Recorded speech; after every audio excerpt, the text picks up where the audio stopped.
Hi guys, ఎలా ఉన్నారు? This is Krish. Welcome to my channel Krish competitive Adda. So ఈ రోజు నుంచి నేను ఒక కొత్త సిరీస్ అన్ని స్టార్ట్ చేస్తున్నాను. సో అదేంటంటే, సో ఎగ్జామ్స్లో మనకి డిఫరెంట్ సబ్జెక్టుల నుంచి డిఫరెంట్ టాపిక్స్, ఇంపార్టెంట్ టాపిక్స్ ఉంటాయి.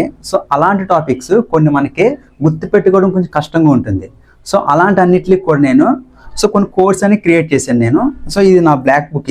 దీంట్లో అన్ని సబ్జెక్టులో నుంచి ఎగ్జామ్స్లో వస్తున్న ఇంపార్టెంట్ టాపిక్స్ గురించి అది ఎలా గుర్తుపెట్టుకోవాలని కొన్ని కోర్స్ రాసుకున్నాను నేను, నా సొంత కోర్స్ ఇవి. సో ఇది మీకు ఏమైనా యూజ్ అవుతుంది. ఎవరైతే మర్చిపోతున్నారో కొన్ని టాపిక్స్, హిస్టరీ అనగా, లేకపోతే ఆర్టికల్స్ గుర్తుపెట్టుకోవడం కానీ, లేదా బయాలజీలో వ్యాధులు వాటి ఇచ్చే జబ్బుల గురించి కానీ అలాంటివి మర్చిపోతూ ఉంటారు కదా. సో అలాంటి అన్నింటికి కూడా నేను కోడ్ క్రియేట్ చేశాను. సో ఆ కోర్స్ అనేది మీకు సిరీస్ కింద నేను చెప్పబోతున్నాను, ఓకేనా. సో దీంట్లో ఫస్ట్ వచ్చి మనకి జాగ్రఫీలో వచ్చి మనకి కర్కట రేఖ ఉంటుంది కదా. సో జాగ్రఫీలో మనకి కర్కట రేఖ ఉంటుంది. సో కర్కట రేఖ ఏ స్టేట్లో గుండా వెళ్తుంది అని అడుగుతారు, ఓకేనా. ఇంగ్లీష్లో చెప్పాలంటే ట్రాపిక్ ఆఫ్ క్యాన్సర్ అంటారు. సో ఇది మనకి 8 స్టేట్లో వెళ్తుంది. దీని కోడ్ వచ్చి మనకి గురు మచ జపత్రామి.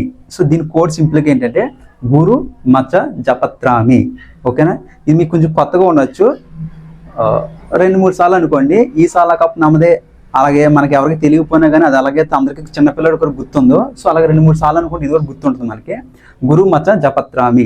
సో ఓకేనా. ఆ 8 స్టేట్స్ ఏంటో చూద్దాం మనం. సో గు అంటే దీంట్లో గుజరాత్, నెక్స్ట్ గుజరాత్, అదేవిధంగా రు అంటే ఇక్కడ రు తీసుకున్నాను నేను, రా కాదు, ఎందుకంటే గురు అని గుర్తుపెట్టి కొంచెం ఈజీగా ఉంటుంది. సో గొర అనకన్నా గురువు బెస్ట్ అని.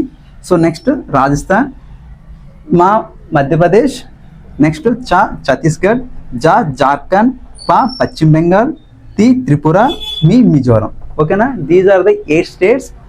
సో కర్కట రేఖ అనేది పాస్ అవుతుంది. సో ఇది ట్రిక్ మాట. మళ్ళీ చెప్తున్నాను, గురు మచ జపత్రామి, ఓకేనా. Thank you for watching. ఈ సిరీస్ ఇంకా కంటిన్యూ అవుతుంది. సో అన్ని సబ్జెక్టుల యొక్క జీకేలో ఉన్న ఇంపార్టెంట్ టాపిక్స్ ఏంటి, ఆ టాపిక్ గుర్తుపెట్టుకోవడం ఎలాగానే ట్రిక్స్ అనేది చెప్తాను, ఓకేనా.